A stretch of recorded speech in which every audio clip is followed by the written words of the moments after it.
محترم ناظرین، ایک بہت ہی اہم واقعہ ہمارے لیے، اس میں بہت بڑی نصیحت ہے، نبی کریم صلی اللہ علیہ وسلم کے زمانے میں رونما ہوا تھا۔ نبی کریم صلی اللہ علیہ وسلم کے زمانے میں لوگوں کا حال یہ تھا کہ انہیں اس بات کی زیادہ پرواہ ہوتی تھی کہ کہیں اللہ اور اس کا رسول ناراض نہ ہو جائے۔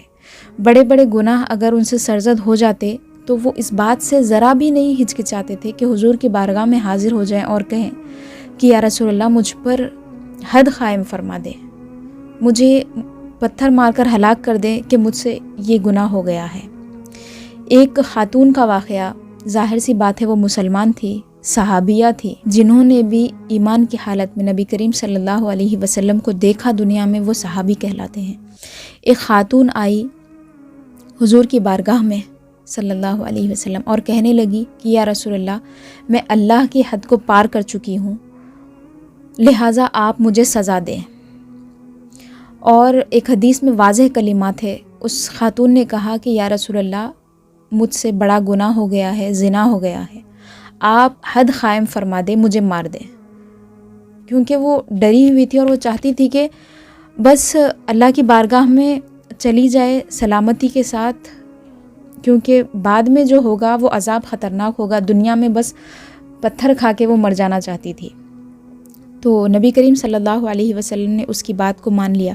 اس کے بعد کہا کہ ان کا جو اس خاتون کا جو ذمہ دار تھا ان کو بلایا۔ ظاہر سی بات ہے وہ شادی شدہ خاتون تھی، اسی لیے ان کی سزا رجم تھی۔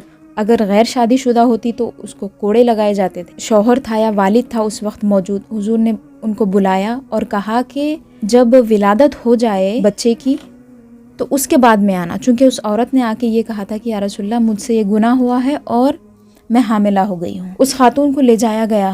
جب بچے کی ولادت ہو گئی تو اس کے بعد پھر دوبارہ وہ خاتون آ گئی حضور کی بارگاہ میں۔ اس کے ایمان کا درجہ دیکھیے ان خاتون کا، اگر چاہتی تو وہ خاموش بھی بیٹھ جاتی تھی، حضور کے پاس سے کوئی گئے نہیں تھے اس کو لانے کے لیے۔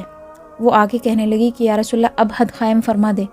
حضور نے فرمایا کہ بچے کو دودھ پلائیں، اب اس کی رضاعت کا ٹائم آ گیا ہے، لہٰذا رضاعت کا جب وقت مکمل ہو جائے جب آ جانا۔ تو تقریباً 2 سال کا وقت ہے رضاعت کا۔ جب وہ بچہ بڑا ہو گیا 2 سال کا تقریباً، تو وہ بچے کو گود میں لے کر آئی اور ہاتھ میں روٹی کا ٹکڑا تھا، یعنی وہ دلیل کے طور پہ یہ چیز ہاتھ میں لے کر آئی تھی، روٹی لے کر آئی تھی، یعنی اب اس کا دودھ چھڑا دیا گیا ہے، بچہ کھانا کھانے لگا ہے۔ حضور کی بارگاہ میں حاضر ہو گئی اور نہا دھو کر کفن باندھ کر حاضر ہوئی۔ نبی کریم صلی اللہ علیہ وسلم نے ایک گڑھا کھودنے کا حکم دیا، گڑھا کھدوایا اور وہ خاتون اس میں اتر گئی سینے تک، یعنی اس کا سر اوپر تھا گڑھے کے اوپر۔ اب رجم کا حکم تھا اور صحابہ پتھر مارنے لگے۔ حضرت خالد بن ولید رضی اللہ تعالیٰ عنہ نے ایک پتھر لے کر اس کو مارا، اس کے سر پہ لگا اس خاتون کے، اور خون کا چھینٹا اچھلا ان کے چہرے پہ آ گیا۔ تو حدیث شریف میں 2 الگ الگ کلمات ہیں۔ ایک میں تو حضور نے فرمایا کہ جب انہوں نے زور سے پتھر مارا تو حضور نے فرمایا وہ خون اچھلا، انہوں نے کچھ کراہیت کے الفاظ کہے اور اس کو برا بھلا کہا۔ حضور نے فرمایا مہلن، تم خاموش ہو جاؤ، ایسی بات منہ سے مت نکالو۔ اس خاتون نے اتنی بڑی توبہ کی ہے کہ اگر صاحب مکس بھی اس قسم کی توبہ کرتا تو اس کی توبہ قبول ہو جاتی۔ صاحب مکس یعنی ایسا شخص جس کو ٹیکس لینے پر مقرر کیا گیا اور ٹیکس نہیں دینے پر لوگوں کے سامان نکال کے گھر سے باہر پھینک دیتا، یعنی اس کا کام لوگوں کے گھر اجاڑنا ہے، لوگوں کی زندگیاں برباد کرنا ہے۔ حضور نے فرمایا کہ دن رات بس لوگوں کو ستاتے پھرنے والا، ٹیکس کی وصولی کے نام پہ لوگوں کے ساتھ ظلم و زیادتی کرنے والا، لوگوں کا مال ہڑپ لینے والا بھی اگر یہ توبہ کرتا تو توبہ اس کی قبول ہو جاتی تھی۔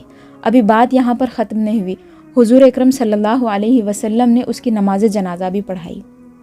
اور ایک حدیث شریف ہے، اور احادیث پڑھنے سے ایسا محسوس ہوتا ہے کہ دونوں الگ الگ خواتین تھیں۔ ایک خاتون آئی اور حضور اکرم صلی اللہ علیہ وسلم سے اسی قسم کا مطالبہ کیا، یا رسول اللہ حد قائم فرما دے۔ حضور نے حکم دیا، جب حد قائم ہو گئی تو نبی کریم صلی اللہ علیہ وسلم نے اس عورت کی نماز جنازہ پڑھائی۔ رجم کے بعد جب نبی کریم صلی اللہ علیہ وسلم نے اس خاتون کی نماز جنازہ پڑھائی تو حضرت عمر نے پوچھا، سوال کیا، یا رسول اللہ آپ اس خاتون کی نماز جنازہ پڑھا رہے ہیں؟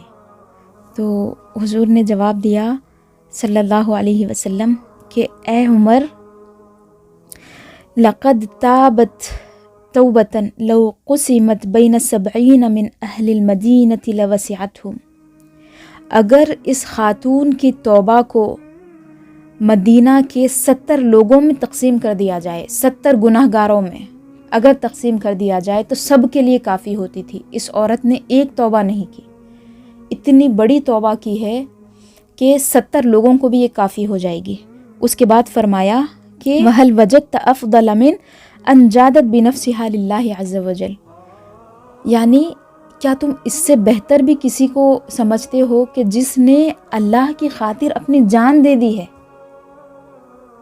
اللہ کی خاطر اس خاتون نے اپنی جان دے دی ہے۔ حضور نے اس کی اس نیت کا احترام کیا، حضور نے اس کی قدر کی، اس خاتون کی، اس کی توبہ کو حضور نے محبوب جانا، اس کی توبہ کو پسند کیا۔ گناہگاروں کو قریب کرنا اور ان کی آز بندھانا اور اللہ کے قریب کرنا، یہ نبی کریم صلی اللہ علیہ وسلم کی سنت ہے۔ محترم ناظرین اور میری عزیز بہنوں، اللہ تعالیٰ نے ہمارے اندر نفس بھی رکھا ہے اور عقل بھی دی ہے اور ہمارے اندر روح بھی ہے، یعنی ہم ایک جاندار ہیں، ایسے جاندار ہیں جس کو اللہ نے عقل اور شہوت دونوں سے بھی نوازا۔ ہم عقل کو تو اچھی چیز سمجھتے ہیں لیکن شہوت کو بری چیز سمجھتے ہیں، حالانکہ دونوں بھی چیزیں اچھی ہے اور دونوں بھی چیزیں بری ہے۔ علماء دین فرماتے ہیں کہ اگر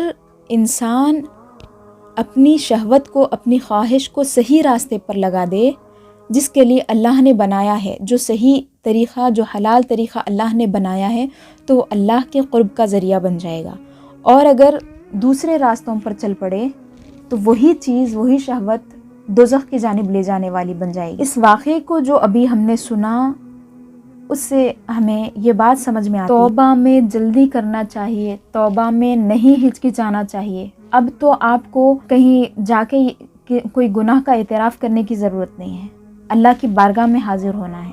اسلامی حکومت نہیں ہے کہ آپ جا کے اعتراف کریں یا کچھ ہو جائے۔ کسی بھی قسم کا گناہ ہے، یہ ایک گناہ کی بات نہیں ہے۔ واقعہ اگرچہ ایک خاص گناہ کے متعلق ہے لیکن بات عام ہے، چاہے چھوٹا گناہ ہو، چاہے بڑا گناہ ہو، جس بھی قسم کا گناہ ہو۔ بس ضرورت اس بات کی ہے کہ ہم اللہ کی بارگاہ میں حاضر ہو جائیں، توبہ کریں۔ اللہ تعالیٰ کے دروازے کھلے ہوئے ہیں۔ نبی کریم صلی اللہ علیہ وسلم نے جب اس عورت کی توبہ کی قدردانی کی، جب اس عورت کی توبہ، اس کا اخلاص، اس کا جذبہ اور اس کی نیت کو حضور اکرم صلی اللہ علیہ وسلم نے سراہا اور حضرت عمر سے فرمایا کہ کیا اس سے بہتر بھی تمہیں کوئی مل سکتا ہے جس نے اللہ کے لیے اپنی جان دے دی، تو کیا حضور اکرم صلی اللہ علیہ وسلم اس زمانے کی کوئی توبہ کرنے والی کی توبہ کو نہیں سراہیں گے؟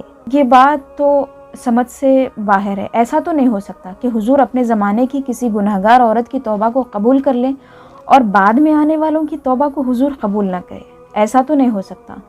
اللہ نے نبی کریم صلی اللہ علیہ وسلم کو تمام عالمین کے لیے رحمت بنایا۔ حضور اپنے زمانے والوں کے لیے بھی رحمت ہے، پہلے والوں کے لیے بھی رحمت، بعد والوں کے لیے بھی رحمت، انسانوں کے لیے بھی اور جنوں کے لیے بھی، سب کے لیے رحمت۔ تو ایک تعلق کی ضرورت ہے، قلبی تعلق کی ضرورت ہے اللہ اور اس کے رسول کے ساتھ، صدق کی ضرورت ہے، سچائی کی، نیکی کی طلب کی ضرورت ہے۔ بس اس کے بعد اللہ تبارک و تعالی راہیں کھول دے گا۔ بس اللہ تبارک و تعالیٰ کی طرف متوجہ ہونے کی اور توبہ کرنے کی ضرورت ہے اور نئی راہ پہ اللہ تبارک و تعالیٰ کے راستے پر چلنے کی ضرورت ہے۔